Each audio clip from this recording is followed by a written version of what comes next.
It's day 2 of the 28th CSPOC, on the sidelines of which we are speaking to delegates, speakers and presiding officers of countries that are participating in the CSPOC 2026. Joining us now is a special guest, Mr. Juan Watterson. He is Speaker of the Isle of Man. Thank you, Mr. Speaker, for joining us, taking our time to speak to Sansad TV.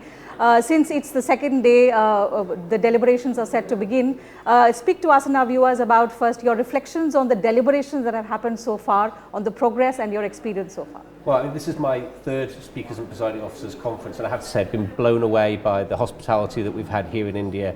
The standard of both delegates and delegations has been absolutely fantastic, and it's been a great honour to have the session opened by the Prime Minister, and I think that says a lot about how well regarded the Commonwealth and speakers are held in India. Speaker Om has been an impeccable host and has put together a really interesting programme that we're talking about AI and social media in particular yesterday. It was really fascinating to hear delegates' responses to that and to chair the session. Also, perhaps from a personal perspective, to actually sit in the historic Senate chamber and feel that history around me as we had the session, that was something quite special as well. The CSPOC is often described as a platform for sharing best practices, exchanging ideas, also deliberating on the shared challenges. In the wake of the volatilities in the global environment, talk to us about the importance of the 28th CSPOC, but also some of the key themes. How do you see it resonating with smaller countries within the Commonwealth framework? Yeah, so it is really important. I mean, CSPOC is very much around parliamentary leadership, and as speakers we do provide that parliamentary leadership in our nations, big and small.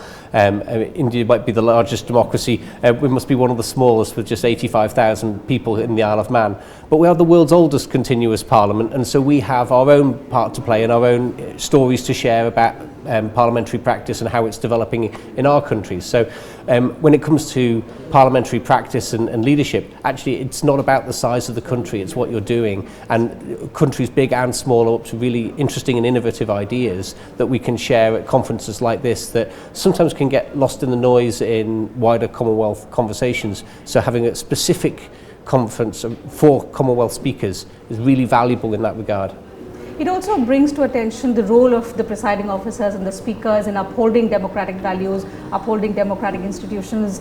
From your experience, do you think that role is becoming more challenging for those in the chair? Very much so, and the sessions on AI and social media really highlighted the challenges that are facing presiding officers in standards and challenges to parliamentarians that are spreading outside of the walls of Parliament, especially with the AI, the internet, fake news. These are challenges that are affecting from the outside, not just about politicians getting their messages out, but making sure that they are evidential, that they are good quality, that they are able to access the media in an unfettered way, while sort of sparing them the worst excesses of what the internet can be like at its absolute worst. We hope you carry good experiences from here. Thank you so much for taking our time speaking to Sansad TV about the 20th CSPOC and its key themes. It's been wonderful speaking. Thank you very much. It's been a wonderful experience so far. I'm looking forward to the rest of the conference. Thank you, sir. All the best.